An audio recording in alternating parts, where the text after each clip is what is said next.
कहानी शुरू होती है शंघाई की भीड़-भाड़ वाली खूबसूरत और धूप से भरी सिटी में। वहां एक माँ अपने बेटे चेंचिन का ख्याल रख रही है और उसे बता रही है कि वो कितना लकी है जो पूरा दिन बस खाते और सोते रह सकते हैं। वह आगे कहती है कि जब तक उसका लड़का हेल्थी बढ़ेगा उसकी सारी मेहनत सार्थक होगी। लेकिन हमारे प्रोटैगनिस्ट असल में इसी बच्चे में रीइंकार्नेटेड है और वो तो ब्रेस्ट से एनर्जी पॉइंट्स भी कमा रहा है। फिर वो बहुत खुश होता है जब उसे एक ब्लू स्क्रीन दिखती है और पता चलता है कि सब कुछ के अलावा उसके पास एक चीट स्किल भी है। उसी वक्त उसके मम्मी पापा कहते हैं कि वो ग्रेट जीन फ्यूजर या फिर साइबॉर्ग बनेगा। 3 महीने के होते होते हमारे एमसी ने अपना पहला टास्क कंप्लीट कर लिया होता है। अपने पैरों को 10,000 बार किक करके एक रिवॉर्ड पाए। फिर भी वो सोचता है जीन फ्यूजर्स और साइबॉर्ग्स क्या होते हैं और कल्पना करता है कि शायद वे सुपर हीरोज जैसे कुछ हैं। जब वह 4 महीने का होता है तो उसका घर पूरी तरह से अंधेरा होता है। अपने पेरेंट्स को उसकी एबिलिटीज देखकर डराने से बचाने के लिए हमारा छोटा हीरो केवल रात में ही ट्रेनिंग करता है और क्रॉलिंग भी सीख चुका होता है। 5 महीने की उम्र में वो चल भी सकता है और सिस्टम उसे लगातार और ज्यादा पॉइंट्स देता रहता है। 6 महीने के मार्क पर वह फाइनली बैठ सकता है और क्रॉलिंग करता है जैसे कोई नॉर्मल बच्चा अपने पेरेंट्स के सामने। पहली बार टीवी देखते हुए उसे एहसास होता है कि यह अर्थ जहां वो पुनर्जन्म हुआ है अपनी पुरानी दुनिया से अलग है। इस नई अर्थ में म्यूटेशंस हुए हैं और अजीब अद्भुत क्रीचर्स आए हैं जिन्हें एबरेंट बीस्ट्स कहते हैं। इन क्रीचर्स से लड़ने के लिए ह्यूमैनिटी ने 2 रास्ते अपनाए, टेक्नोलॉजी और जीन मॉडिफिकेशन। हमारे प्रोटैगनिस्ट के पास चीट सिस्टम है, इसलिए उसे लेवल अप करना है और इस खतरनाक दुनिया में सरवाइव करना है। तभी वह दरवाजे की तरफ देखता है क्योंकि कोई आया है उनके घर मिलने। दरवाजे पर एक पड़ोसी सुयांग अपनी पहचान कराती है और ऐसा लगता है कि उसने कोई गिफ्ट भी लाया है। इसके बाद वह अपने पति और बेटी का भी परिचय कराती है जो उनके पड़ोसी अपार्टमेंट में नए रहने वाले हैं। हमारा लड़का सोचता है कि ये उसकी नई दुनिया में पहली दोस्ती है और उनकी तकदीरें जुड़ी होंगी। 7 महीने की उम्र में यह छोटा लड़का दौड़ भी सकता है जिससे उसे और भी ज्यादा पॉइंट्स मिलते हैं। दौड़ने के अलावा वह कूद भी सकता है और सिस्टम निरंतर उसे पॉइंट्स से नवाजता रहता है। अपनी एबिलिटीज की वजह से 7 महीने में वह दौड़ना, कूदना और बोलना भी सीख चुका होता है। 8 महीने के होते होते आरएमसी अपने क्रिब में बैठकर सिटअप्स और पुशअप्स भी कर सकता है। बच्चा सीक्रेट में ही ट्रेनिंग करता है, लेकिन एक दिन उसकी माँ उसे करते हुए पकड़ लेती है। वह शॉक्ड हो जाती है और विश्वास नहीं कर पाती कि उसके बेटे ने सिटअप्स क्यों किए। हालांकि हमारा हीरो जल्दी से बात को संभाल लेता है और माँ को लगता है कि यह सारी चीजें शायद उसकी थकान की हेलुसिनेशन है। कुछ दिनों बाद माँ ने अपने पति को पैनिक में फोन किया क्योंकि उसने देखा कि उसका 8 महीने का बेटा 6 पैक मसल्स वाले हो चुका है। पिता ने सोचा और याद किया कि उसके बेटे को इतना खाने के बावजूद भी यह कंडीशन कैसे हुई। फिर उसके दिमाग में एक ब्रिलियंट आइडिया आया और उसने पत्नी से पूछा कि क्या उनका बेटा एक रेयर प्रोडिजी हो सकता है। पिता ने कहा कि उसका ब्राइट फ्यूचर है और हमारा लड़का इस बात से रिलीव्ड है कि उसका सीक्रेट अभी तक बाहर नहीं आया। टीवी पर एक न्यूज़ देख रहे थे जिसमें एक यंग प्रोडिजी का जिक्र था जो सिर्फ 2 साल की उम्र में 20 किलो उठा सकता था। यह सुनकर उसकी माँ गर्व से कहती है कि उसका बेटा फ्यूचर में एलीट फैमिलीज के प्रोडिजीज से कम नहीं होगा। प्रोटैगनिस्ट सोचता है कि उसकी माँ उसे अच्छी तरह जानती है, लेकिन उसे खुद भी क्यूरियोसिटी होती है कि क्या वो सचमुच 2 साल की उम्र में 20 किलो उठा सकता है। फिर 2 साल की उम्र में हमारा एमसी सच में एक हाथ से 20 किलो का बॉक्स उठा लेता है। अचानक उसकी माँ उसे आकर खेलने को कहती है और वह ऑलमोस्ट बॉक्स सिर पर गिरा देता है। वह स्टोरेज रूम से बाहर थका हुआ सा निकलता है क्योंकि उसे अपनी ट्रेनिंग छोड़नी पड़ी थी। वह दरवाजे की तरफ चलकर खोलता है। दरवाजा खोलते ही हमारा छोटा हीरो कुछ आश्चर्यचकित होता है जो बाहर देखता है। वहां शेनक्विंग खड़ी है, हाथ में एक पाई लिए, और भले ही उसकी उम्र बराबर है वह अभी भी बच्चे जैसी बोलती है। उनकी मेंटल एज गैप के कारण वे ज्यादा प्ले नहीं करते, इसलिए वह ज्यादातर उसके ट्रेनिंग के लिए ह्यूमन वेट वेस्ट की तरह काम आती है। लेकिन छोटा लड़का यह समझ जाता है कि अपनी फ्रेंड को ट्रेनिंग के लिए वेट की तरह यूज करने में एक छोटी सी प्रॉब्लम भी होती है, और वो प्रॉब्लम यह है कि कभी कभी वह उसके वर्कआउट करते वक्त उसकी पीठ पर पी कर देती है। अब 3 साल का होकर हमारा लड़का और भी स्ट्रांग हो चुका है और एक हाथ से 40 किलो उठा सकता है। 4 साल की उम्र में वह टीवी पर एक प्रोडिजी को 30 किलो उठाते हुए देखता है और सोचता है कि वह उस आदमी से पहले ही अधिक स्ट्रांग है। ताकत होकर भी उसका बायोलॉजिकल लेवल अभी भी रैंक 1 पर है और वह सोचता है कि अगला लेवल क्या हो सकता है। इस सोच के साथ हमारा छोटा हीरो पहली बार घर से बाहर जाता है और दुनिया को देखता है। सबसे पहला जगह जहां वह जाता है वह लाइब्रेरी होती है, क्योंकि उसके पेरेंट्स उसे इलेक्ट्रॉनिक्स इस्तेमाल करने नहीं देते। वहां पहुंचकर वह सबको पीछे छोड़ते हुए दौड़ता है, जबकि उसकी फ्रेंड उसे इंतजार करने के लिए बुलाती है। उसकी माँ पूछती है कि वह इतनी मुश्किल बुक्स क्यों पढ़ता है, लेकिन हमारा हीरो बस पढ़ता रहता है। किताबें पढ़ते हुए वह पता लगाता है कि दुनिया 6 बायोलॉजिकल लेवल्स में बंटी हुई है, कॉमन से लेकर मिथिकल तक। वह यह भी जानता है कि हर लेवल में 9 रैंक्स होती हैं और इस खतरनाक दुनिया में खुद को बहुत छोटा महसूस करता है। पढ़ते पढ़ते सिस्टम उसे 100 मिलियन कैरेक्टर्स पढ़ने पर एक नई एबिलिटी से रिवॉर्ड करता है। सिस्टम की नई मिशन के साथ हमारा एमसी कई दिनों तक लगातार पढ़ाई और ट्रेनिंग करता रहता है। 4 साल की उम्र में वह आखिरकार अपनी फ्रेंड के साथ किंडरगार्टन जाना शुरू कर देता है।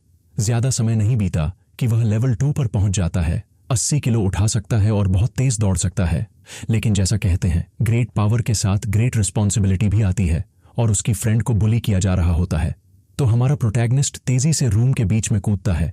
अपनी सुपर ह्यूमन स्पीड और स्ट्रेंथ के साथ वह तुरंत एक्शन लेता है, अपनी एनर्जी रिलीज करता है ताकि सब महसूस कर सकें।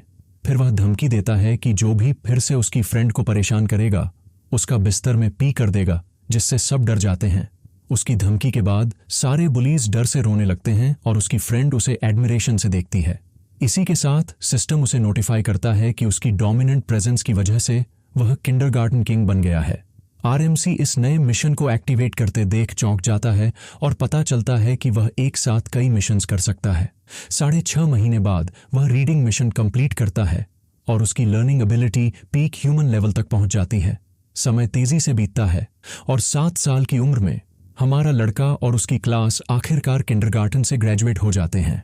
एलिमेंट्री स्कूल शुरू होने से पहले की छुट्टियों में वह लगातार ट्रेनिंग करता रहता है और इतना स्ट्रांग हो जाता है कि 200 किलो उठा सकता है। उसकी जंप भी बहुत बेहतर हो जाती है और इस बार वह 2 मीटर की ऊंचाई पार कर लेता है। इसके अलावा उसकी स्पीड भी बढ़ जाती है और वह आखिरकार 100 मीटर डैश 8 सेकंड से कम में दौड़ता है। अपनी सुपर इंटेलिजेंस की वजह से वह पूरा एलिमेंट्री स्कूल का करिकुलम पूरा कर लेता है और अपने अगले टाइटल के अनलॉक होने का इंतजार करता है। अंततः उसकी एलिमेंट्री स्कूल लाइफ शुरू हो जाती है और वह जानता है कि कॉम्पिटिशन्स उसके लिए बहुत आसान होंगे। जैसा कि उम्मीद थी, उसने नेशनल एकेडमिक कॉम्पिटिशन जीत लिया, जिससे उसका परिवार बहुत गर्व महसूस करता है। स्कूल में फ्री टाइम में हमारा हीरो अपनी फ्रेंड शेनकिंग को भी पढ़ाता है। वह बहुत गिफ्टेड नहीं थी, लेकिन उसकी मदद से वह क्लास की दूसरी सबसे अच्छी स्टूडेंट बन जाती है, सिर्फ उसके पीछे। जल्दी टाइटल अनलॉक करने के लिए वह सारे स्पोर्ट्स इवेंट्स में हिस्सा लेता है और हर रिकॉर्ड तोड़ देता है। लेकिन जब उसे लगा कि अब उसकी स्कूल लाइफ शांतिपूर्ण होगी, उसकी क्लास में एक ट्रांसफर स्टूडेंट आता है। टीचर नए छात्र का परिचय कराता है, जिसका नाम बी है, और हमारे एमसी को उसकी एक अजीब सी ऑरा महसूस होती है जो इंसानी नहीं लगती। नई सफेद बालों वाली छात्रा क्लास के बीच से गुजरती है और सबकी अटेंशन उसकी ओर होती है। प्रोटैगनिस्ट की फ्रेंड उस लड़की के बालों पर टिप्पणी करती है, लेकिन हमारा लड़का किसी और बात में इतना मशगूल होता है कि उसे सुन नहीं पाता। तभी वह सफेद बालों वाली लड़की अपनी सीट पर बैठती है। वह उसकी ऑरा को लेकर चिंतित होता है, जो इंसानी नहीं लगती, और सोचता है कि शायद वह भी जीन फ्यूजर है। आने वाले दिनों में वह लड़की किसी से बात नहीं करती और पूरा समय अपनी मेज पर सोती रहती है। शुरू में सब उसकी क्यूरियोसिटी रखते थे, लेकिन वक्त के साथ सब उसकी ओर ध्यान देना बंद कर देते हैं। 1 महीने बाद हालात बिगड़ते हैं जब लड़की अचानक पसीना बहाने लगती है। उसके पसीने की गंध बहुत तेज और अप्रिय होती है सबके लिए। इस वजह से बाकी स्टूडेंट्स उस स्मेल की शिकायत करने लगते हैं। एक बच्चा उसके पास जाकर पानी फेंक देता है और कहता है कि वह उसकी सफाई में मदद करेगा। गीली मेज पर अपने हाथ रखते हुए लड़की अपने मुट्ठियां कसकर खींच लेती है। अपनी गुस्सा दिखाते हुए वह समझदारी से सब कुछ सहने की कोशिश करती है, लेकिन सबके सामने अपमानित होने के बाद उसके आंसू रुक नहीं पाते। लड़की फिर अपनी मेज पर रो पड़ती है, जबकि बाकी छात्र केवल देखते रहते हैं, कुछ नहीं करते। उसकी दोस्त पूछती है कि क्या वे दयनीय बयू की मदद कर सकते हैं जो बुलियों के हाथों पीड़ित हो रही है। हमारा प्रोटैगनिस्ट सहमत हो जाता है और मदद करने का फैसला करता है, क्योंकि उसे पता चलता है कि लड़की खतरनाक नहीं है, बस एक बुलीड लड़की है। कोई वक्त बर्बाद किए बिना हमारा लड़का बुली को उसकी शर्ट के कॉलर से पकड़ लेता है, जिससे वह पूरी तरह शॉक्ड हो जाता है। अपने चेहरे पर डरावनी मुस्कान लिए हमारा एमसी उस बदमाश को तुरंत शूज डेस्क साफ करने का आदेश देता है। बच्चा डर जाता है और तुरंत सफाई करने के लिए सहमत हो जाता है। हमारे हीरो की रेपुटेशन जानकर बुली बिना किसी शिकायत के मेज साफ करता है। उसके बाद वह बाकी सभी को कहता है जो नई लड़की को परेशान कर रहे थे कि वे जाकर उससे माफी मांगे। सब डर गए होते हैं। बाकी सारे छात्र सहमत होते हैं और माफी मांगने के लिए तैयार हो जाते हैं। एक एक कर वे सब लड़की के सामने झुकते हैं और माफी मांगते हैं। वादा करते हैं कि वे उसे फिर कभी परेशान नहीं करेंगे। सफेद बालों वाली लड़की तब दोनों का धन्यवाद करती है कि उन्होंने उस मुश्किल वक्त में उसकी मदद की। उसकी दोस्त कहती है कि यह कोई बड़ी बात नहीं है और उस दिन से वह लड़की की दोस्त बनने की कोशिश करेगी। जब भी उसके पास कोई टेस्टी स्नैक होगा वह उसे अपनी नई दोस्त के साथ साझा करेगी और हमारे एमसी को भी साथ लेकर आएगी। लेकिन नई लड़की दोस्ती और स्नैक स्वीकार करने में थोड़ी हेजिटेंट लगती है। वह पूछती है कि क्या वे उसकी बदबू की वजह से उससे नफरत नहीं करते। लड़की बताती है कि वह हमेशा से ही आउटकास्ट रही है और उसके पास कोई नहीं था, इसलिए किसी का उसके साथ होना एक सपने जैसा है। उसकी दोस्त कहती है कि यह कोई सपना नहीं है, जिससे वह और भी भावुक हो जाती है। हमारी हीरो की दोस्त कहती है कि उसे पता है यह कैसा महसूस होता है और इसलिए वह कभी भी लड़की से घृणा नहीं करेगी। हमारी यंग हीरो की दोस्त कहती है कि वे हमेशा के लिए दोस्त रहेंगे। नई लड़की को हाथ बढ़ाते हुए वह अचानक प्रोटैगनिस्ट की दोस्त को गले लगा लेती है। वह खुशी से रोने लगती है और अपने नए दोस्तों का बहुत धन्यवाद करती है। आंसू बहते रहते हैं क्योंकि उसे कुछ बहुत इंपॉर्टेंट याद आता है जो वह उन्हें बताना चाहती है। फिर लड़की कहती है कि क्योंकि उन्होंने उसके साथ स्नैक्स शेयर किए, वह भी उन्हें कुछ लौटाना चाहती है। वह उन्हें बीस्ट के दांत का एक जोड़ा देती है जो उसने अपने बर्थडे पर पाया था और उम्मीद करती है कि उन्हें यह गिफ्ट पसंद आएगा। दांत वाला नेकलेस नए बन रही दोस्ती के सिंबल के रूप में दिया जाता है।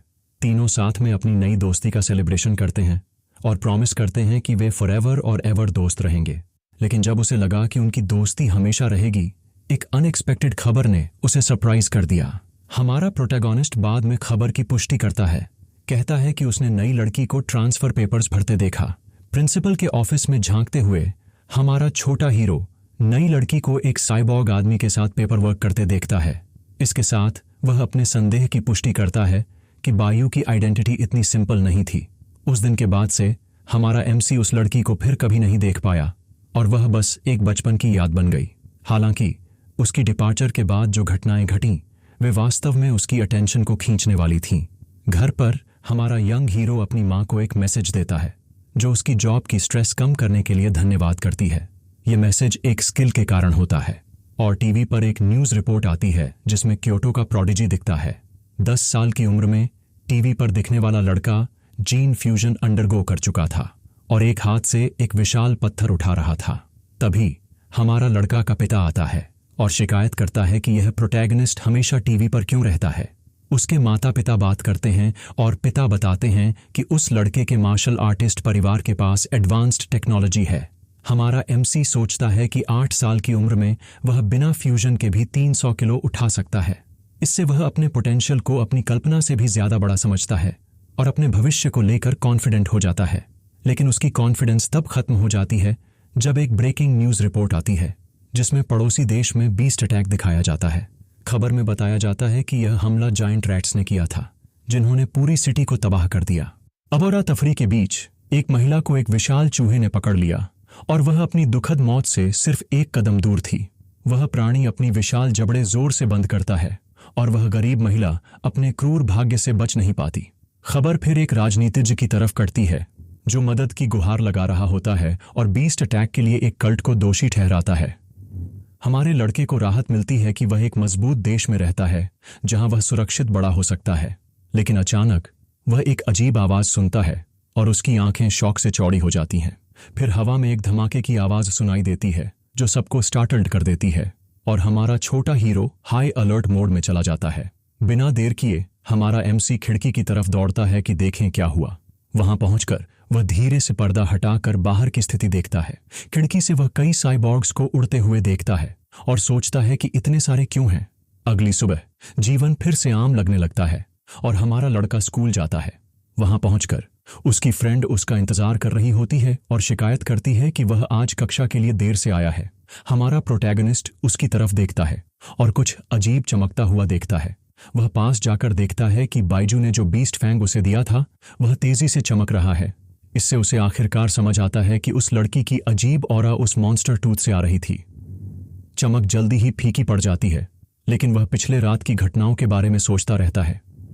जब वे सड़क पर चल रहे होते हैं तो एक रहस्यमय और लंबी महिला उनके सामने प्रकट होती है। लाल बालों वाली महिला मुस्कुराती है और कहती है कि वे बहुत क्यूट बच्चे हैं। वह पूछती है कि क्या वे भाई बहन हैं या शायद बॉयफ्रेंड गर्लफ्रेंड। उसकी दोस्त मुस्कुराते हुए जवाब देती है कि वे बस अच्छे बचपन के दोस्त हैं। एक शरारती ग्रिन के साथ वह महिला कहती है कि वह उनकी दोस्ती से जलती है। वह पूछती है कि उनके पेरेंट्स कहाँ हैं, क्योंकि वे अकेले चल रहे हैं। जैसे ही लड़की जवाब देने वाली होती है, हमारा एमसी उसका हाथ पकड़कर उसे बोलने से रोक देता है। फिर वह उसे साथ लेकर चलता है और कहता है कि वे स्कूल के लिए देर कर रहे हैं। स्कूल के यार्ड में हमारा लड़का अपनी दोस्त को स्ट्रेंजर्स से बात न करने की चेतावनी देता है। समय बीतता है और स्कूल के बाद दोनों बच्चे साथ घर जाते हैं। उसकी दोस्त शिकायत करती है कि गली बहुत शांत है और क्रीपी वाइब दे रही है। हमारा लड़का समझाता है कि उस इलाके को डेमोलिशन के लिए चुना गया है, इसलिए वहां कोई नहीं रहता। अचानक एक परिचित आवाज उनकी तरफ बुलाती है और वे फिर से वही महिला देखते हैं।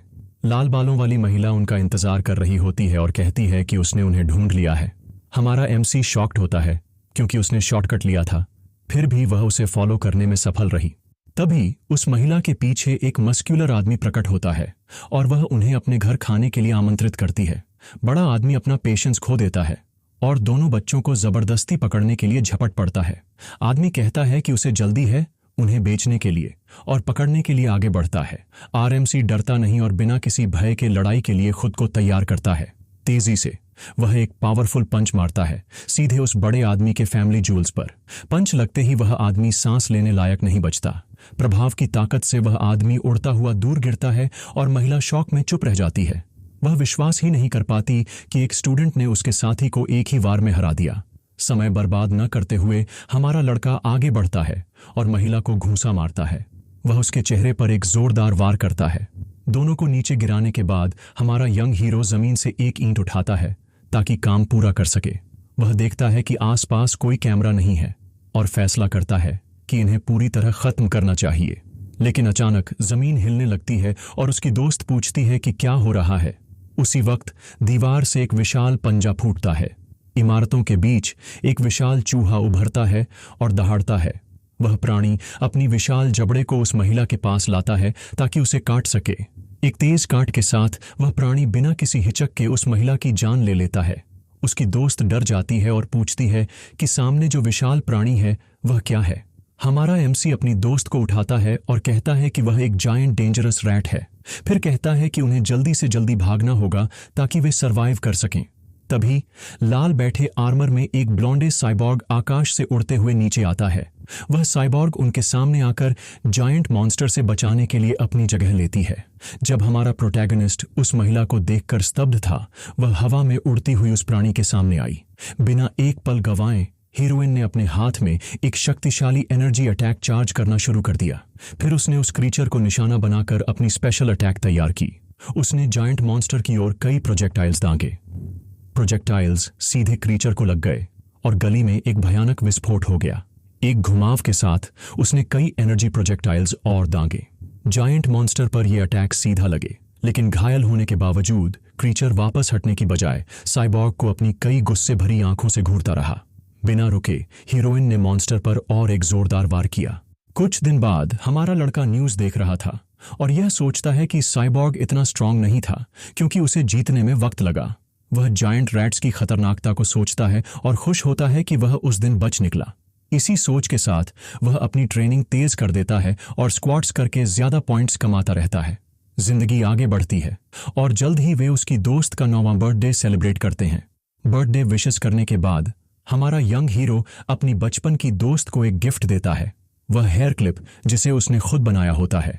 पाकर बहुत खुश होती है और बड़ी मुस्कान के साथ धन्यवाद देती है। समय गुजरता है, वे मिडिल स्कूल से ग्रेजुएट होते हैं और हमारा लड़का अगले स्तर के लिए उत्साहित होता है। जल्दी बेहतर बनने के लिए वह नॉन स्टॉप ट्रेनिंग करता रहता है।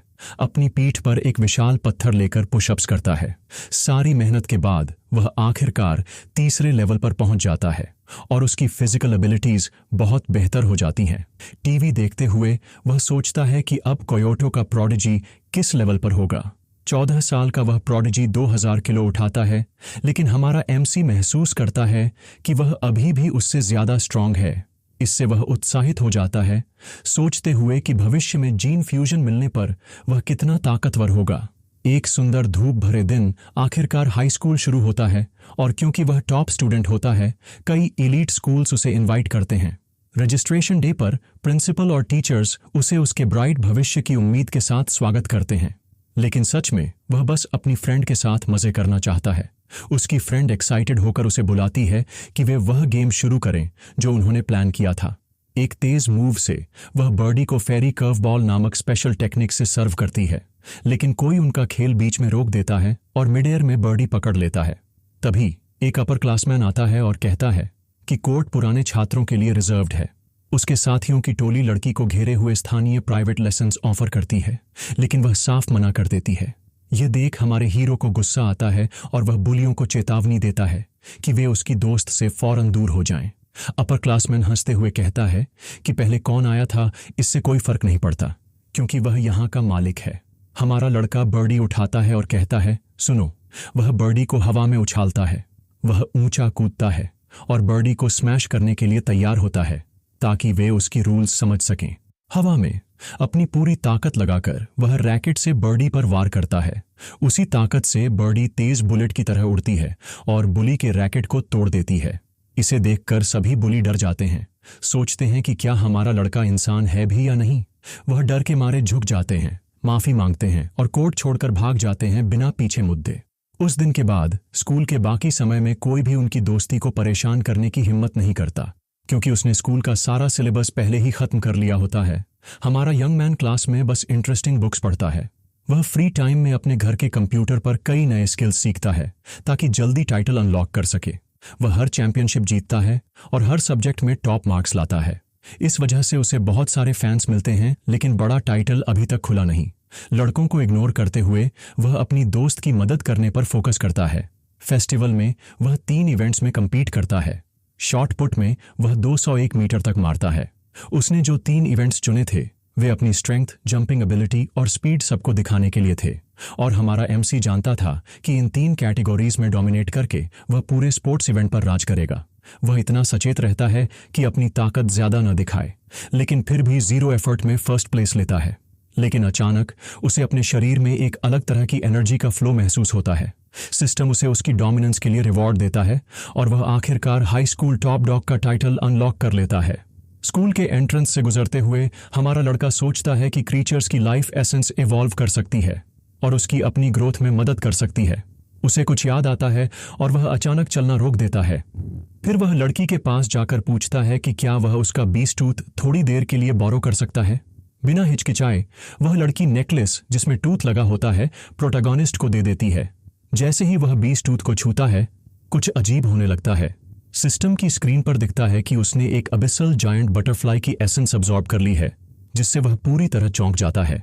रात को अपने कमरे में वह ऑनलाइन सर्च करता है कि कहीं उसे उस अजीब क्रीचर के बारे में कोई जानकारी मिले, पर उसकी सरप्राइज होती है कि सर्च में कोई रिजल्ट नहीं आता और वह उस बटरफ्लाई के बारे में कुछ भी नहीं पता पाता। ऑनलाइन कुछ न मिलने पर वह सोचता है कि बीस्ट को खुद किसी और तरीके से स्टडी करना होगा। फिर उसे याद आता है कि बयू ने उसे 2 बीस्ट टीथ दिए थे और वह उन्हें खोजने जाता है। जब वह फिर से उस ऑब्जेक्ट को पकड़ता है तो उसके चारों तरफ पर्पल एनर्जी फैलती है और सिस्टम प्रोग्रेस 2% तक बढ़ा दिखाता है। एमसी थोड़ा फ्रस्ट्रेटेड होता है, सोचता है कि क्रीचर का गाइड अनलॉक करने के लिए उसे और ज्यादा एसेंस चाहिए होगी। अगले दिन हमारा यंग हीरो अपनी दोस्त को ट्रेनिंग के रूप में अपनी बाइक पर राइड दे रहा होता है ताकि म्यूटेंट से बचने की प्रिपेयर्डनेस रहे। अचानक एक आवाज उसे बुलाती है और वह अपनी बाइक रोक कर देखता है कि कौन है। एक आदमी खुद को मार्शल आर्ट्स टीम का कोच बताता है और उसकी रीसेंट स्पोर्ट्स परफॉर्मेंस की तारीफ करता है। कोच उसे मार्शल आर्ट्स टीम में ज्वाइन करने का निमंत्रण देता है। वह जोर देकर कहता है कि उसका एथलेटिक टैलेंट कमाल का है और विनती करता है कि वह इस इनविटेशन को स्वीकार करे। आदमी चला जाता है और हमारा लड़का सोचता है कि उसे मना करने का मौका भी नहीं मिला। सीन कट होता है। शहर के एक खूबसूरत सनसेट व्यू पर हमारा प्रोटैगनिस्ट अभी अभी हाथ से एक कीड़ा कुचल चुका होता है। उसे एहसास होता है कि प्रेडेटर स्किल एक्टिवेट नहीं हुई जब उसने कीड़ा मार दिया। इस सवाल के साथ वह अपनी थ्योरी कहीं और टेस्ट करने का फैसला करता है। वह अपनी बाइक लेता है ताकि जल्दी पहुंच सके। अपनी थ्योरी जांचने के लिए वह अपनी दोस्त के साथ बीस्ट मीट बेचने वाले सुपरमार्केट जाता है। थोड़ी देर बाद वे शहर के बीच में एक बड़े सुपरमार्केट पहुंचते हैं। अंदर वह महसूस करता है कि अपनी थ्योरी टेस्ट नहीं कर सकता क्योंकि सारी बीस्ट मीट पहले से पैक्ड है। अचानक वह सुनता है कि कोई फ्रेशली कट बीस्ट मीट खरीदने का ऐलान कर रहा है। वहां एक बुचर को देखता है जो ताज़ा मांस काट रहा होता है। वह अपनी साथी से कहता है कि थोड़ी देर रुको, और वह दौड़कर जाकर मीट के करीब जाता है। लड़की कंफ्यूज्ड होती है, लेकिन वह कुछ नहीं बताता और तेजी से मीट छूता है। सच्चाई के सामने वह हाथ बढ़ाकर मीट को छूता है और अपनी थ्योरी फाइनली कंफर्म करता है। जैसे ही उसने मीट छुआ, पर्पल एनर्जी दिखती है और वह पुष्टि करता है कि बीस्ट मीट में मजबूत लाइफ एसेंस होती है। खुशी से झूमता हुआ हमारा हीरो सेलिब्रेट करता है और उसकी दोस्त पूछती है कि इतना खुश क्यों है बस मीट छूने से। वह उससे पूछती है कि कैसा लगता है और क्या यह नॉर्मल स्टेक से अलग है। वह कहता है कि यह बस ज्यादा फ्रेश है और उसे भी छूने का ऑफर देता है, लेकिन वह मना कर देती है। हमारा लड़का कहता है कि चूंकि वे वहां ही हैं तो घर पर ट्राई करने के लिए मीट खरीद लेते हैं। वह अपनी दोस्त के शौक को नोटिस करता है और सोचता है कि बीस्ट मीट बिल्कुल सस्ता नहीं है, बल्कि बहुत महंगा है। यहां तक कि फैंटम स्क्विड, जो सबसे सस्ता है, लगभग 1000 रुपये प्रति यूनिट में मिलता है। इसलिए वह वही खरीदने का निर्णय लेता है। उसकी साथी कीमत देखकर चिंतित होती है और सजेस्ट करती है कि खरीदने से पहले अपनी आंट से पूछ ले। बिना चिंता किए हमारा प्रोटैगनिस्ट उसे सिर पर थपथपाता है और कहता है कि सब ठीक है। वह झूठ बोलता है कि उसकी मां ने पहले ही उससे कहा है कि वह घर के लिए काफी कुछ खरीद लाए। अपने मन में उसकी मां सोचती है कि उसे अपनी दोस्त के परिवार के साथ शेयर करना चाहिए और सबके लिए एक दावत रखनी चाहिए। साथ ही वह सोचता है कि एसेंस सीधे अब्जॉर्ब करने से मीट खराब हो सकता है, इसलिए वह चेकआउट की ओर बढ़ता है। कैशियर उसका धन्यवाद करता है और बाहर जाते समय वह सोचता है कि यह कितना महंगा था। रात के देर थे और चीजें खतरनाक हो रही थीं, इसलिए वे सीधे घर के लिए निकल पड़ते हैं ताकि सुरक्षित रहें। तो मैं वीडियो यहीं खत्म करता हूं। अगर आपको वीडियो पसंद आया हो तो कृपया वीडियो को लाइक करें, और अगर आप नए हैं तो चैनल को सब्सक्राइब करें ताकि मुझे अगला वीडियो बनाने की मोटिवेशन मिले।